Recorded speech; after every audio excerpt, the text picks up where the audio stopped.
पिछले कई दिनों से उपेंद्र कुशवाहा काफ़ी चर्चा में हैं। इस चर्चा के पीछे की रणनीति क्या है, इसके उधेड़-बुन में जहां एक तरफ राजनीतिक गलियारे में ज़बरदस्त होड़ मची हुई है, वहीं मीडिया जगत भी खोज रहा है कि आखिर उपेंद्र कुशवाहा को ताकत यहाँ कहाँ से मिल रही है। क्या नीतीश कुमार ने उपेंद्र कुशवाहा को अधिकृत कर दिया है? वक्त वक्त पे नीतीश कुमार जब अपने साथियों के साथ या फिर राजनीतिक रूप से असमंजस की स्थिति में होते हैं तो उनको कोई ना कोई ऐसा सहारा मिल जाता है जो उनको आगे की रणनीति के लिए कारगर साबित होता है। आप उठा के देखिए ना कि जब नीतीश कुमार को 2013 में भारतीय जनता पार्टी के साथ संबंध विच्छेद हुआ तो उनको मिल गए थे लालू प्रसाद।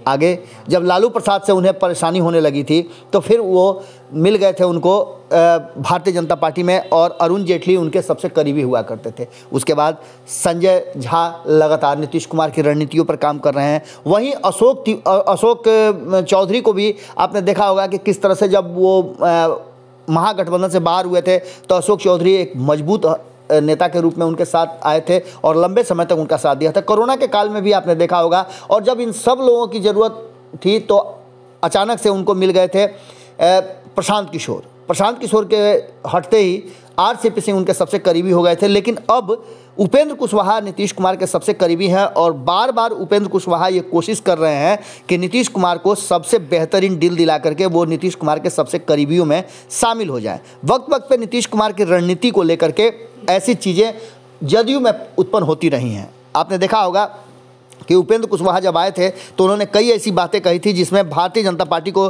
चारों खाने चित कर दिया था और असमंजस में डाल दिया था। वैसे भी उपेंद्र कुशवाहा को कहीं ना कहीं भारतीय जनता पार्टी से उस बात का बदला लेना है जब उन्हें मजबूर होकर के केंद्रीय मंत्रिमंडल से बाहर होना पड़ा था और भारतीय जनता पार्टी चुपचाप सब कुछ देखती रह गई थी। अब वर्तमान परिस्थिति में जिस तरह की राजनीति हो रही है और एकदम मामले जो हैं एकदम जगह पर पहुंच गए हैं, आप देखते होंगे मैच का जो अंतिम क्षण होता है उसमें जीत और हार के लिए दोनों टीमें अपना सब कुछ निछावर कर देती हैं, झोंक देती हैं।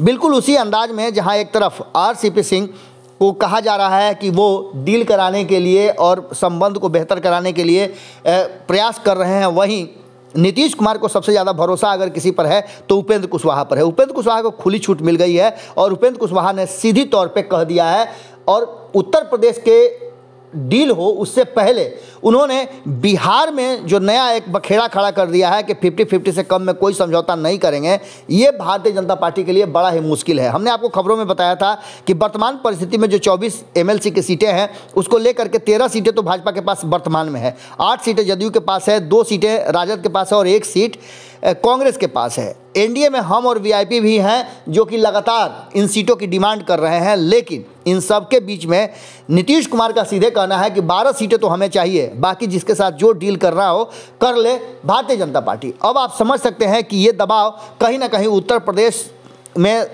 जो समझौता है उससे पूर्व करना कहीं ना कहीं एक बात तो सीधी तौर पर दिखाता है कि नीतीश कुमार ने फ्री हैंड दे दिया है उपेंद्र कुशवाहा को। जदयू संसदीय बोर्ड के जो राष्ट्रीय अध्यक्ष हैं उपेंद्र कुशवाहा, उन्होंने बिहार विधान परिषद के सीटों के समझौते को लेकर के जो बातें कही हमने आपको बताया था। इसके लिए पहले अधिकृत कौन कौन लोग थे, विजय कुमार सिन्हा से बातचीत चल रही थी, माफ़ कीजिएगा विजय कुमार चौधरी से बातचीत चल रही थी, उसमें ललन सिंह बात कर रहे थे। लेकिन इस मामले पर अब उपेंद्र कुशवाहा की एंट्री कहीं ना कहीं भारतीय जनता पार्टी के लिए बड़ा मुश्किल होगी, क्योंकि आपको याद होगा कि उपेंद्र कुशवाहा ने हिसाब किताब मांगे थे और वही हिसाब किताब आपको याद होगा कि ललन सिंह ने 2 महीने के बाद मांगा। अब इन सारी बातों को लेकर के जो वर्तमान स्थिति है उसमें उपेंद्र कुशवाहा का एंट्री कहीं ना कहीं भारतीय जनता पार्टी को निश्चित रूप से परेशानी में डालने वाला होगा और देखना होगा कि क्या कुछ निकल करके सामने आता है। एक बात तो तय है कि नीतीश कुमार ने दाव तो बड़ा बढ़िया चला है, अब उपेंद्र कुशवाहा के सर पे रख करके जो तीर चला रहे हैं उस तीर का निशाना निश्चित रूप से रुख जो उसका है वो भारतीय जनता पार्टी की तरफ सीधे नजर आ रहा है। जुड़े रहिएगा भारत लाइव के साथ, खबरें अभी और भी हैं। अगर ये वीडियो पसंद आई और वह बिहार के राजनीति और बिहारियत से सरोकार रखेनी तो सब्सक्राइब बटन दबा के चैनल के सब्सक्राइब कर ली। ओजे एगो घंटी बा, ओकरा बटन दबा देला से कुल सटीक और मारक खबर रुआ मुफ्त में मिल जाई।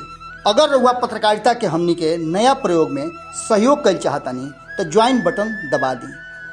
पेटीएम नंबर नोट कर ली 9386816700। धन्यवाद।